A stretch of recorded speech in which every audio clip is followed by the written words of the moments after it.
Et il y a désormais une bourse qui existe au nom des deux journalistes. La bourse, pourquoi avoir choisi le Mali comme point de départ? Parce que, évidemment, tout le monde se souvient que c'est l'année dernière, le 2 novembre 2013, que Ghislaine Dupont, journaliste à RFI, et Claude Verlon, technicien de reportage à RFI, ont été sauvagement assassinés à Kidal. Et c'était donc naturel de vous faire renaître l'espoir, là où le désespoir nous avait envahis il y a 1 an. Donc c'est tout naturellement qu'on a voulu faire cette première édition de la bourse qui porte leur nom et qui est destinée à récompenser un jeune journaliste et un jeune technicien africain au Mali et donc à Bamako. Les deux lauréats sont connus désormais, les journalistes et les techniciens. Qu'est-ce qui les attend? Alors la bourse qui donc intervient après une formation de 15 jours de 20 jeunes stagiaires va consister pour les deux lauréats, donc une journaliste comme Ghislaine et un technicien comme Claude. Ils vont venir à Paris en février-mars de l'année prochaine.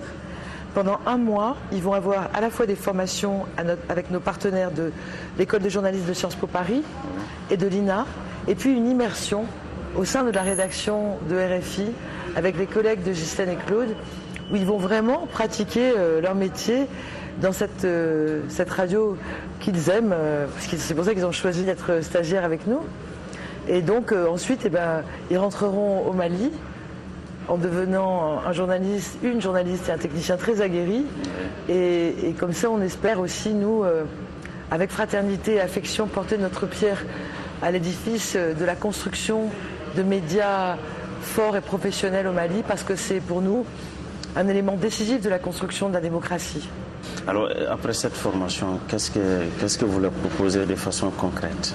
Alors, c'est déjà très concret de proposer à la fois 15 jours de formation ici et 1 mois à Paris. Donc, en soi, c'est déjà ça. Ensuite, l'avenir est plein de surprises, c'est parfois bonne. Et donc, nous avons aussi le projet de constituer une rédaction en langue mandingue ici, à Bamako. Nous aurons besoin de journalistes, nous aurons besoin de techniciens. Et donc, parmi tous ces jeunes que nous avons eu la chance de rencontrer parce qu'ils étaient formidables, peut-être qu'il y aura des perspectives un jour, mais pour l'instant, il serait trop tôt pour le dire. Là, cette étape consiste uniquement à cette formation. Oui. Ensuite, vous les remettez à leur rédaction d'origine. Quand ils sont dans une rédaction, oui. Puis peut-être que d'ailleurs, les rédactions d'origine ne seraient pas très contentes. Je pense par exemple à l'ORTM, puisque la journaliste qui est lauréate, c'est Rachel Tessongué, qui est bien connue, je pense, des téléspectateurs aussi. Et ce serait sans doute, peut-être l'ORTM ne serait pas d'accord, mais nous on serait d'accord sinon pour la débaucher, mais ce serait peut-être pas gentil, parce que ça c'est vraiment une démarche fraternelle qu'on fait.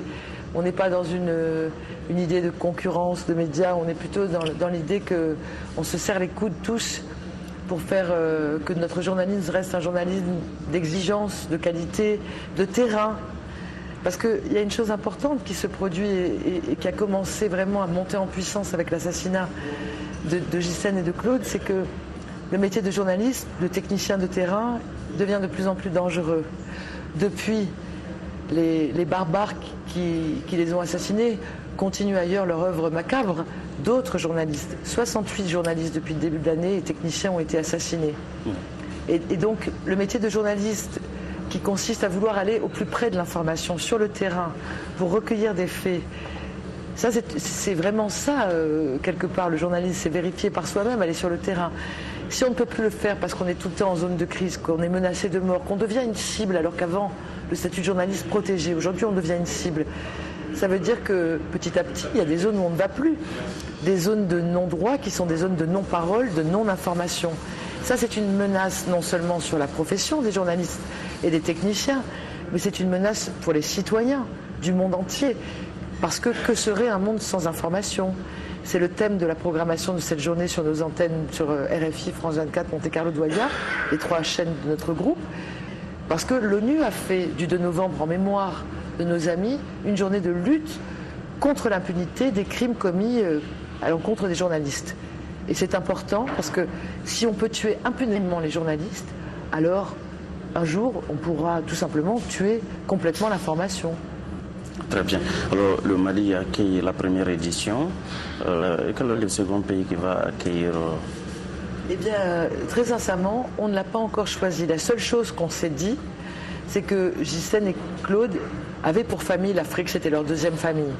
Ils ont beaucoup sillonné le continent. Ils sont allés dans plein de pays. Alors on va mettre nos pas dans leurs pas, suivre leurs traces pour chaque année aller dans un pays avec lequel ils ont une histoire. Et il y en a beaucoup. Et ainsi, eh bien, à chaque année, se souvenir d'eux en construisant l'avenir. Et donc je n'ai pas encore choisi, nous n'avons pas encore choisi parce qu'on est très équipe, hein, on a beaucoup le sens de l'équipe à RFI, à France Média Monde, donc on en discutera et on choisira le pays le plus opportun et on fera un partenariat avec la télévision nationale et la radio nationale comme on l'a fait ici au Mali, donc on est très très heureux de ça. Alors au départ, ils étaient 20 journalistes, 10 journalistes et 10 techniciens, mais on a sélectionné parmi eux 2. Oui. Les 18 autres n'ont pas de mérité. Qu'est-ce que vous leur proposez? Alors, il faut même aller plus loin parce que quand on a lancé le processus de bourse, on l'a lancé début septembre, on a eu plus de 80 inscriptions. Donc on a déjà fait une sélection sur dossier, puis on a gardé 20 dossiers journalistes, 20 dossiers techniciens, on a fait des entretiens qui étaient déjà pas faciles pour obtenir 10 journalistes, 10 techniciens. Parce qu'à un moment, on ne peut pas faire tout le monde. Ce qui est formidable déjà, c'est que ces 10 journalistes, ces 10 techniciens, ils ont fait des progrès mais foudroyants en 15 jours, au point que tout le monde a eu l'impression de vivre quelque chose de magique. Ils étaient tellement engagés, tellement investis, tellement déterminés pour apprendre. Et puis on a des formateurs qui étaient eux-mêmes, qui se donnaient vraiment à fond parce que c'était des amis de Ghislaine et Claude et ils voulaient transmettre vraiment le flambeau. Alors il s'est passé quelque chose de formidable, ils ont fait des reportages formidables. Quand on a fait les sélections, eh bien, il y avait des gens plus aguerris que d'autres et je dirais qu'il y avait à peu près 5 journalistes, 5 techniciens qui se détachaient sur les 10 et puis au milieu de ça il y en avait encore 2 qui se détachaient encore plus et puis le petit plus c'est tout d'un coup c'est pas forcément du professionnalisme seulement, c'est de la sensibilité, c'est comme un supplément d'âme et on le ressent et on ressent une émotion tout d'un coup et on sait pas très bien à quoi ça tient et tout d'un coup on se dit, on a été unanime hein, le jury, on était 7, il y avait évidemment des journalistes maliens avec nous, il y avait Serge Daniel, il y avait Adam Thiam. Il y avait des techniciens qui venaient de l'INA, qui venaient de RFI, il y avait des journalistes de l'école de journalisme de Sciences Po et de RFI. Moi j'avais la lourde charge de présider. Et notamment parce que j'étais entre Adam Thiam et Serge Daniel. J'avais 2 grands quelqu'un de chaque côté. Je devais faire preuve d'autorité. Hein. Très bien. C'était très bien. Très bien. Mais à la fin, ils sont les 18 qui restent. Est-ce qu'ils seront sur une liste d'attente ou comment ça va se passer? Non, mais les 18 qui restent, ils sont déjà riches d'une formation qui fait qu'aujourd'hui, moi si j'étais un employeur malien, je me dirais, tiens, voilà des gens qui dans leur curriculum vitae ont ce stage. Ils sont intéressants pour les médias maliens et puis peut-être demain, ils seront intéressants dans le cadre aussi de la rédaction en Bambara qu'on lancera. Très bien, il n'y a rien de prévu pour eux de façon spécifique. Alors non, en plus ils ont eu des dons spontanés, je dois dire, parce que tout ça c'est une histoire de cœur, une histoire d'amitié, comme le disait l'ambassadeur de France pendant la cérémonie. Donc ici au Mali, Pro Radio et Orange Mali nous ont doté d'équipements qui vont permettre aux 20 qui ont fait le stage, dont les 2 lauréats, mais aux 18 autres aussi, d'avoir un équipement professionnel qui va les aider à faire leur métier. Ça, c'est aussi un acquis de ce stage. Donc voilà, nous, on ne peut pas résoudre tous les problèmes, mais on a fait un coup de pouce à 20 personnes. Très bien. Alors, deuxième étape de cet entretien, les enquêtes. Il y a justement 1 an, plus précisément, les 2 journalistes ont été assassinés ici au Mali, à Kidal. Quel est l'état de lié actuellement de ces enquêtes-là? Alors, tout de suite, l'enquête a été prise en main hein, au niveau des procureurs des 2 pays, puis ensuite des juges d'instruction. Quand je dis des 2 pays, de la France et du Mali, les juges d'instruction ont été nommés dans les 2 pays aussi, un juge d'instruction malien, un juge d'instruction français qui a une équipe avec 2 autres juges d'instruction. Je crois qu'ils sont très déterminés à trouver la vérité. La seule chose, c'est que Kidal, c'est pas une zone très accessible, c'est une zone de guerre. Donc les juges ne peuvent pas faire leur métier facilement, les enquêteurs non plus. Ce qui fait qu'1 an après cet assassinat ignominieux, comme l'a dit le président de la République malienne. Nous n'avons pas le sentiment d'en savoir tellement plus qu'il y a un an. Nous ne connaissons pas le nom des assassins, nous ne connaissons pas avec précision les circonstances de cet assassinat, le pourquoi de cet assassinat. Et donc c'est vrai que pour les familles, pour les collègues, pour les amis, ce temps de la douleur, il n'est pas le même que le temps de la justice. La justice nous dit c'est normal dans des enquêtes de cette complexité qu'au bout d'un an on n'ait pas de résultat. Nous, on est plutôt dans l'impatience parce qu'on veut savoir.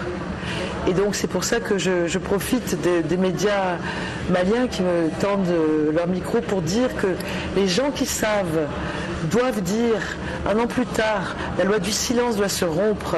Si des gens savent quelque chose, ils doivent aider les enquêteurs, non pas pour la vengeance, mais pour la justice. Pour la justice, et c'est une question d'honneur. C'est une question d'honneur ou de déshonneur si on se tait et qu'on sait.